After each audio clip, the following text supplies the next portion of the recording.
शुरुआत कयां तो पुराने शेर असां मिठा मालिक तूं ऐं ख़ालिक तूं, मिठा मालिक तूं ऐं ख़ालिक तूं, महबूद भी तूं, अल्लाह भी तूं, मोहताज पैगंबर पीर सभई,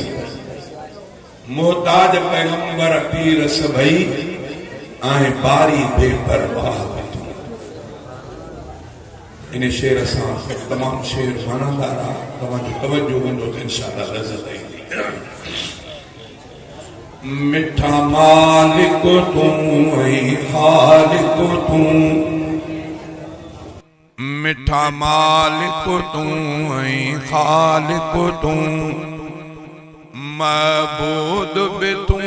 अल्लाह भी तूं, मोहताज पैगंबर पीर सभई, मोहताज पैगंबर पीर सभई, आहे बारी बेपरवाह भी तूं, मिठा मालिक तूं ऐं ख़ालिक तूं,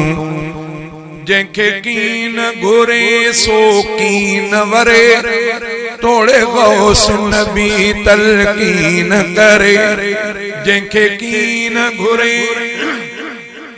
जंहिंखे कीन घुरे सो कीन वरे, तोड़े गौस नबी तलकीन करे, भला कलम अबू जहल कीअं भरे, जंहिंखे पाण करे गुमराह भी तूं, मिठा मालिक तूं ऐं ख़ालिक तूं, महबूद भी तूं, अल्लाह भी तूं, मोहताज पैगंबर पीर सभई,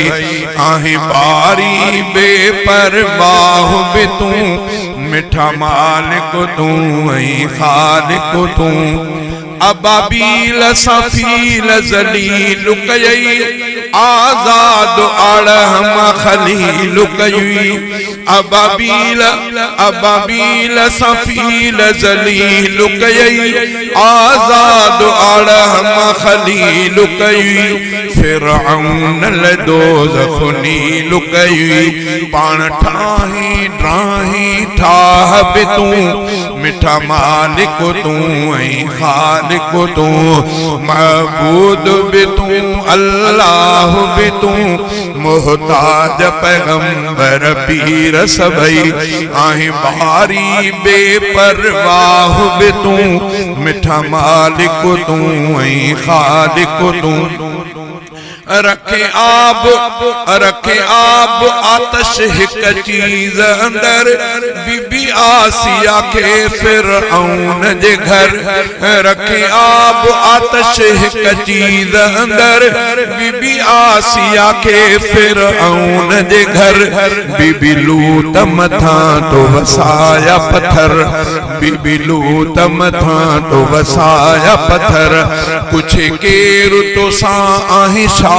भी तूं, मिठा मालिक तूं ऐं ख़ालिक तूं, तोखे कान न कंहिंजे इबादत जी, न का सौम सलात सखावत जी, तोखे कान न कंहिंजे इबादत जी,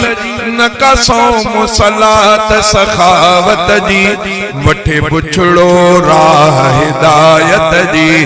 न सूहे ते करे जिन गाह भी तूं, मिठा मालिक तूं ऐं ख़ालिक तूं,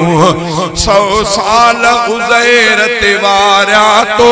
हदम अलग दह जा जियारिया तो, 100 साल उज़ैर ते वारिया तो, हदम अलग दह जा जियारिया तो, पखी मारिया खलील उडारिया तो, पखी मारिया खलील उडारिया तो, कॾहिं साहब तूं ॾे पसाहब तूं, मिठा मालिक तूं ऐं ख़ालिक तूं, तख़्ते ते शदाद खे तारियो कहीं, खीर शीहण जो तंखे प्यारियो कहे तख्ते ते शदाद के तारियो कहे खीर शीहण जो तंखे प्यारियो कहे गिड़ियो कीन अदन में मारियो कहे गिड़ियो कीन अदन में मारियो कहे मगरूर करे तबाह बि तू मिठा मालिक तू ऐं खालिक तू महबूब मके मलदायो कहे हथा दुश्मन दोस्त सतायो कहे महबूब मके मलदायो कहे हथा दुश्मन दोस्त सतायो कहे तानी साणो हबीब बचायो कहे तानी साणो हबीब बचायो कहे हर हाल संदस हम राह बि तू मिठा मालिक तू ऐं खालिक तू तुझे कुदरत जी तुझे कुदरत जी कल कान पवे तोखे सूहन नाला न मनवे तुझे कुदरत जी कल कान पवे तोखे सूहन नाला न मनवे छा सारह आज दुकारो करे दींदे चांडे के पांद पनाह बि तू मिठा मालिक तू ऐं खालिक तू